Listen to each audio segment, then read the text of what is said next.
Welcome back to Meg's Mysteries. This story is called The Caretaker.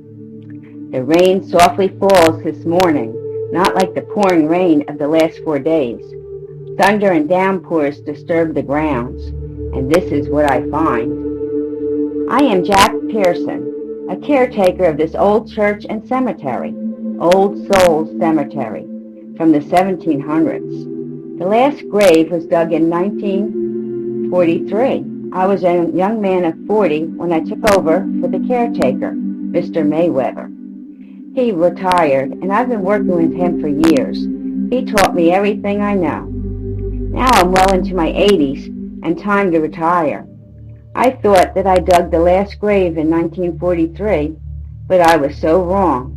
With this new development, has my grandson Jackie and myself drawn right into a mass murder case, in which I'm the main subject. Jackie was to take over as caretaker when I retired, but now that's on hold until we can clear me and with the help of some of my friends. Some people collect stamps. I collect spirits, and they are some of the best friends a man can have. As I was saying, I was cleaning up from the storm, branches and debris all around the grounds. I found a large sinkhole, large enough to fit a car in. It was in the oldest section of the cemetery, near the wealthiest family's mausoleums. I hardly go back there, but due to the falling trees, I was picking up the debris. I almost fell in. The ground was a muddy mess. When I looked down, I discovered, to my horror, not just bones, but bodies. At first, I thought it was from the old coffins that had disintegrated, but the last time anybody was interred was in 1943. All the bodies would be bones by now. How did I never notice any disturbance in the ground? But now nature has opened up a mass grave. I called Jackie and we called the police. They found it was a dumping ground with so many bodies in it. Who were they? Who murdered them? This is going to take all their effort to find out. And now they're looking at me. I'm the only one always here. Why didn't I see anything all these years? So it's up to Jackie and me to find out and clear my names. They had nothing to hold me on, and I did report it when I found it. They told me I was actually helpful, but don't leave town, was their last words. And they will be speaking to me again. That didn't sound like I was in the clear. So I got in touch with my special group of friends. They were all waiting patiently for me at the cemetery, all very concerned and wanting to help. Lady Celeste was sitting on her favorite spot on top of her gravestone. The others all gathered around. You see, I was a caretaker so many years, and a friend to all who were laid to rest here, and they didn't want to pass on. So we all became fast friends. Through the years, we kept each other in company, soulmates, you might say. They say there'll be a place for me when I'm ready. I always tell them, don't rush me. That was our standing joke.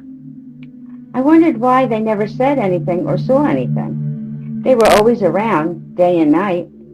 So with Jackie and my supernatural friends, we'll get to the bottom of it. We'll let the police do their thing, and we'll do ours. The police have their jobs cut out for them, all those bodies to identify. And they were so old. Some of them, maybe they'll have evidence on them, but I don't think so. Maybe the latest bodies can have some trace on them. But that's their job. We have our own way to investigate. The church has been closed for many years. Only I was on the property, and I took care of the grounds. But I live off-site now. I work normal hours and took care of the old graves in the church. Sometimes I would see some ghost hunters who had permission to do videos and try to talk to the spirits. But my friends only talked to me. Not that they were shy, but that's the way it was. We often joked and said, maybe we should try to scare them and show them a nice show, if they really believe. But it was normally just a nice quiet place to rest, so nice they all wanted to stay. Jackie knew I saw them, and when he was young, he did too. But as he grew, he stopped seeing them, until now. And we all got together to solve the case. Jackie said, "Boy, I thought I was the only one who saw them when I was little." I said, "No, I always did. And now you'll take over after we solve this crime, and I can retire." That night we sat in the church. Many of the spirits liked it in there, and we chat. But this time it was an all-out ghost meeting. The first one to speak was Old Man Maccabee. "I have been complaining for years that someone was walking over my grave." "Well, yeah, Maccabee, you're always belly aching about something or other. No one pays attention to you," said Jonas. Maccabee said, "Well, now maybe y'all will. I'm not just an old coot." I said, "Now, Jonas and Maccabee, stop. We have better things to do beside your constant bickering." Mrs. Albee stood up and said, "Yes, my dear Maccabee, I always believed you." Jonas said, "Oh, sit down, Miss Albee. We all know you have a thing for the old ghost. You believe anything he says." Then Mr. Sweetie said, "Where's the lordship, Sir Landau, who has the biggest piece of property in the cemetery and the best mausoleum? He should be here too, or is he too good for this ghostly meetings?" I didn't notice he was missing until Mr. Sweeney pointed it out. Lady Celeste said, "I saw him go into his family mausoleum just before the meeting." I said, "Yes, he should be here. He always has something to complain about. Maybe he saw something." And by his mausoleum is where the sinkhole was found, just behind it. Its high walls covered it up until I went behind to clean. He might have seen or heard something. "Yeah," Maccabee said, "he's always nosing around the place. He thinks he owns the whole cemetery." I told them all I didn't go back there much, but when I cleaned up the storm, maybe that's why I never noticed the grounds being disturbed. The hole was right under the family crypt. "Aha," said Mr. Sweeney. "Maybe Mr. High and Mighty has some family secrets he's covering up.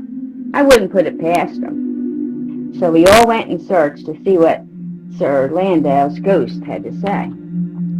We found him sitting in his mausoleum among his family. He was crying. "What is it?" I asked. "Do you know something about the mass grave and the murders?" Then Lord Desting said, "Give him some room. My dear man, tell us what happened." Old Maccabee interrupted and yelled, "Yeah, you stand up for the rich gentleman just because you both ran in the same circles in life. He never bothered to be your friend even in death. He was too good for you and all of us." Lady Celeste said, "Gentlemen, do be orderly. Give him a chance to tell his story." Lord Westington said, "I know, but look how pitiful he is. He had so much in life, and now in death, we are only people that can talk to him." Mrs. Albee said, "No, he gets visitors. I see his family comes once in a while into his crypt. Last time I saw it was a year or two ago. I remember. I was sitting on my favorite spot looking at the moon. And to think of it, I've seen them through the years, too, always at night after hours, when we were open, and now I see them when we were closed. But I must have forgotten until now." Myself, Jackie, and the other spirits all gathered around him. I told them the police will find something to link your family, so you might as well tell us what you know. Mrs. Albee said, "Please, Sir Landau, we need to clear Jack's reputation. He's their main subject, being the only living person here for all those years." Then Sir Landau did something none of us would have guessed. He told of his family's crimes of past and future. The family of killers, my own family. They killed their rivals, servants who knew too much, and just killed for the sport of it, just to get away with murder. And then they had the nerve to bury the bodies right under me in my family mausoleum. That is why I was stuck here with all of you. I could never pass on. No light was waiting for me, only the pits of hell. Jackie said, "They're still doing it?" Some of the bodies are not that old, so Sir Landau showed us where they got in. In the crypt, under his stone coffin, it moves, and under there's a hole where they dumped the bodies. "They just dumped their victims right under me," he said with disgust. "That is why the grounds never looked disturbed. It wasn't. They didn't have to dig. They just dumped them under their own family patriarch." I hope the dead didn't let you rest, old fella, said old Maccabee. I hope they still haunt you, and you deserve it. So the next day I called the police in and showed them the Landau family crypt and the opening to the mass grave. They checked out the last of the family line, Sir Landau's own last of the line. They were still murdering right up to the end.